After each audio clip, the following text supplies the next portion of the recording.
It seems like I ruffled a few feathers talking about Charlie Kirk in my last video. Silly me for thinking conservatives could stomach anyone other than themselves exercising their right to free speech. And you know what? You let me hear about it in the comments. So in the time between then and now, let's list off a few things Republicans have done. Tried to pass a useless motion to memorialize Charlie Kirk on the House floor. They threatened the Democrats with a government shutdown whilst trying to pass a half-baked funding resolution that does nothing for the population. They are currently targeting Ilhan Omar for not being white.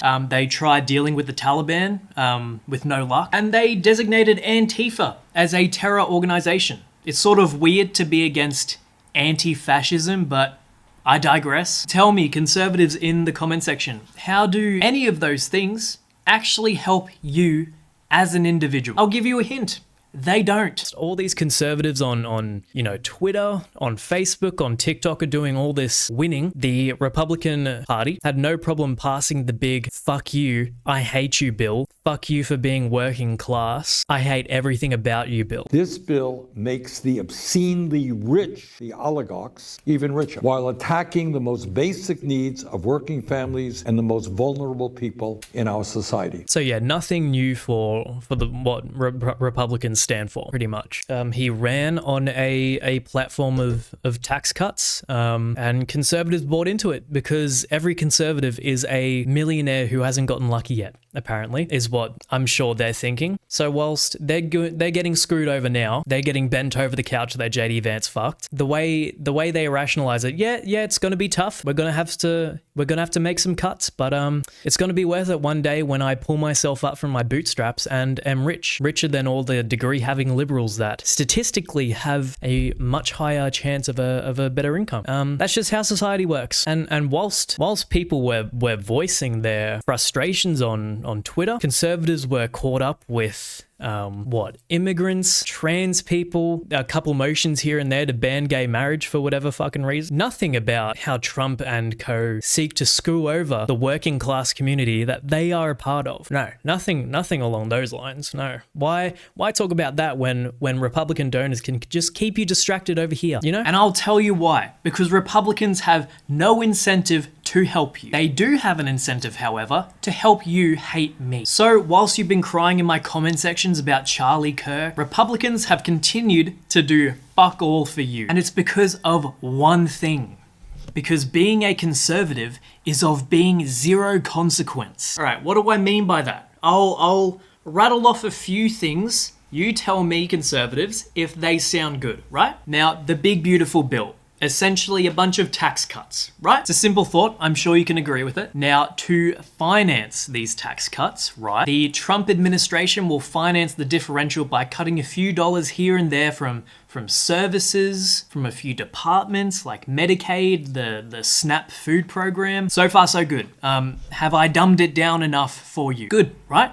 Let's get to the part where it screws you over. So we all know the trope that no politician is to be trusted, right? No politician tells the truth. Why is it that when Democrats pass bills, okay, sure, is questionable on the Republican side? You know, we can't really trust the Democrats. How is it that whenever Republicans pass a bill, it is the best thing in the world to their party, to their supporters who know fuck all about the economy, about politics? Could it be the ever-growing echo chamber of conservatives that are ruling social media and thus draw Republican donors into those social media circles to then infiltrate with conservative hegemony? Could that be it? I don't know. Maybe. I guess we'll never know. 14 million Americans would lose their health care. Further, at a time when 22% of our seniors are trying to survive on less than $15,000 a year, and I don't know how anybody survives on that, this legislation will make it much harder for seniors to receive the care they desperately need in nursing homes. Conservatives are so good at conserving fuck all that they can't even conserve the oldest population in America. Conservatives love to point to this map specifically to argue their point that Republicans are more prevalent amongst the US than liberals may think. So if you look closely at the red spots on the map, that's who's going to be fucked over by this big, beautiful bill. 76% of rural hospitals will be at risk of closing thanks to the cuts to the Medicaid, 239 of which are located in states that Trump won in the last election. And supporters didn't want this, by the way. Amongst those who voted for Trump in 2024, 62% reported that they needed access to Medicaid. Also, only a minority of Trump supporters actually wanted cuts to the programs, with over 2/3 of the base wanting either a maintained financing or a little bit more. So you tell me exactly how Republicans right now celebrating that bill are working in the best interests of all the American people. They're not, because they're not even reading the thing. All right. Marjorie Taylor Greene criticized for not reading Trump's big, beautiful bill, Exhibit A of the Republican Party not working for the people. Republican extremists said she would have voted against tax and spending bill if she knew about AI language. Wow, that's what happens when you don't read the fucking book. Widespread criticism from Democratic colleagues for admitting that not only did she not read the tax and spending bill before voting for it, but she would have voted against it if she had read it.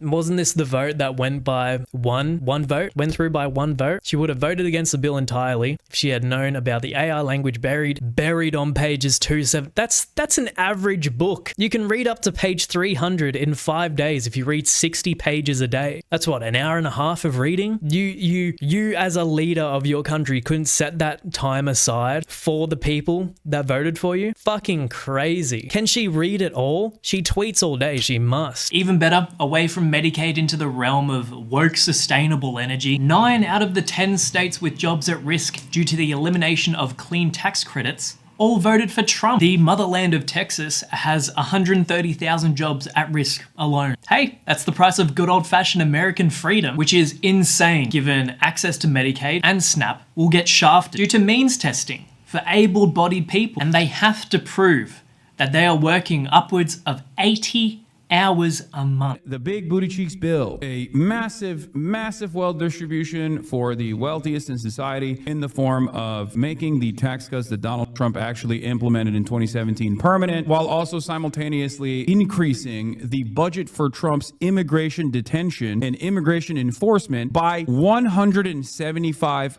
billion, that is with a B, billion dollars. $175 billion. Now, you tell me, you join the dots, right?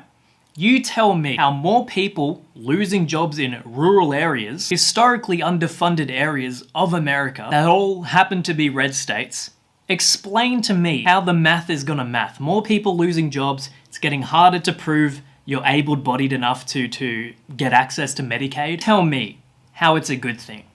Without bringing into the conversation illegal aliens, the woke left, transgender people, do that for me. Make me believe in the vision.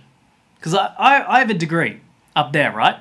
It's sort of staring at you. You tell me why I'm wrong.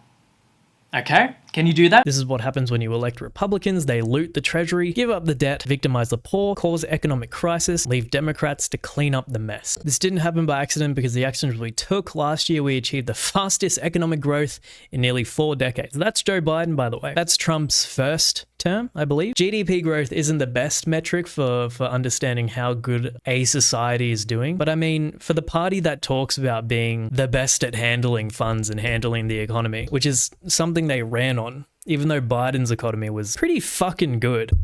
It's insane when you actually look at the data that almost all Republican leaders, bar Reagan, because he did some sus neoliberalism type shit. But yeah, every recent Republican leader has just been dog shit at leading the economy. And you know what? What's the use of any woke, socialized welfare safety net when the US can just add $100 billion to immigration enforcement, which is what they plan to do? Who needs basic amenities as long as those pesky aliens are kept out of your dumbass country? Speaking of which, to no one's surprise, this bill will also screw over blue-collar workers due to the dwindling numbers of workers that do the jobs that bootstrap pulling conservatives won't do. Now, the immigration crackdown may look good on the surface if you're a moron who thinks immigration violence is a sign of the end times, but now your agricultural workforce is declining rapidly. A 7% drop, to be exact, 150,000 workers. Here is a quote from a disenfranchised Trump supporter who is also a farmer who just discovered the skill of empathy and critical thinking. I understand he was here illegally, but I also understand that he's human. They wanted the American dream, they wanted to work, and we need people to do the jobs Americans are too spoilt to do. Hear that, every conservative who commented on my last video? He's talking about you. And let's take a trip back to his first term where he had to pay out $28 billion of financial relief for farmers who suffered at the behest of Trump's terrible trade policy. Brother took 4 years off and came back dumber. I thought it was Joe Biden, the one with dementia. Where is it? This one. And tomorrow we're going to have one of the biggest announcement, really medically, I think, in the history of our country. We're going to be doing it with Bobby and Oz and all of the professionals. I think you're going to find it to be amazing. I think we found an answer to autism. How about that? Autism. Tomorrow we're going to be talking about autism. My brother in Christ, it's a funeral.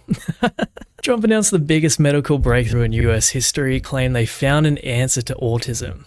That answer, by the way, was what? Tylenol? Holy shit, he is so fucking dumb. Fighting through the guise of wokeness, the Trump administration is also combating the Department of Education. He joins a long list of Republican leaders that have sought to dismantle the department, the only department keeping their supporter base at an average IQ. The department responsible for, Marxist indoctrination, civil rights education, woke communism vehicles, trying to poison the youth of America, turning the youth into gay and trans people. Also the department that lower economic states rely upon and are dependent on. But that's okay because it doesn't really relate to any conservative states, does it? Oh, wait. But hey, at least the kids will get the education they deserve, being taught the ways of Jesus Christ, who would probably hate everything conservatives stand for when he comes back from heaven. They cannot imagine what they have awakened. That's Stephen Miller, the White House Deputy Chief of Staff, speaking at Charlie Kirk's memorial. His words closely mirror a 1932 speech by chief propagandist for the Nazi Party, Joseph Goebbels, called "The Storm is Coming." We are the storm. Goebbels was a key architect. How is it that over the past 3 days there have been 2 references to Goebbels from conservatives?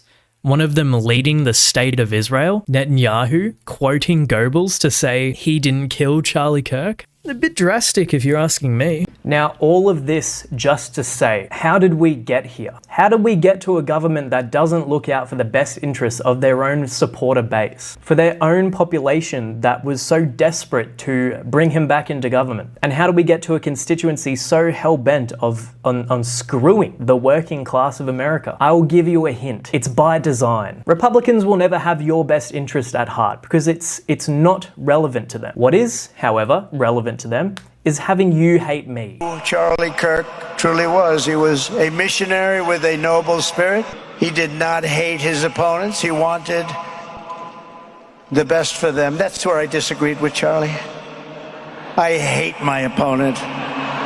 And I don't want the best for them. I'm sorry. Yeah, definitely a healthy thing for the President of the United States to be saying. Keeping their base distracted by culture war bullshit that feeds into their self-victimization of being a conservative in America. In turn, keeping their base aggressive and angry at anything that isn't aiding the Republican donors' pockets. Republicans have been profiting off of a ever-growing echo chamber since before the 2020 election. The election that they still claim was stolen from them. The party structure is that of radicalization. No holds barred, as long as they can argue that they're in the right. January 6th, overstated by the left. The assassination of Melissa Hortman and her husband. When did that happen? And all the assassination attempts on Donald Trump by right-wing radicals. But no, they apparently had ties to the left, so they're absolved from that as well.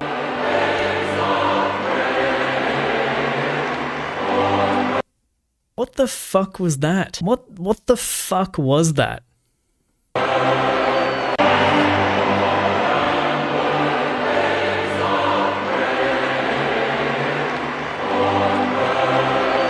Jesus, he is terrible at comforting people, which should come at no surprise given he's a pedophile and a sexual abuser. There is always a permission for them to escalate the rhetoric, as long as they remain the victims. Which brings me back to my initial point. Individual conservatism is about being of no consequence. Is about being a nobody who strolls to the polling booth every election, ready to vote for whoever the fuck, ignoring their intent to pass the fuck you bill of 2020 whatever. Because all conservatives are seeing these days is that they are victims of society. They are victims of the left trying to demolish their existence, their party base. So as long as Republicans can keep up that self-victimizing, nothing is going to change. We're not going to see a de-escalation of the rhetoric coming from the right wing because they don't see it as an escalation in the first place. So you know what? Spare me the faux outrage on my last video about Charlie Kirk when his rhetoric precedes your inability to care about anything other than culture war bullshit. Anything other than the intents of a politician trying to screw you over. So in the meantime, you can still cry in my comment section about Charlie Kirk. You can even cry in this comment section if you want. For as long as you think you're a victim of me, you will always be a victim of yourself and the victim of conservative hegemony seeking to perpetuate a never-ending war where you are a bitch.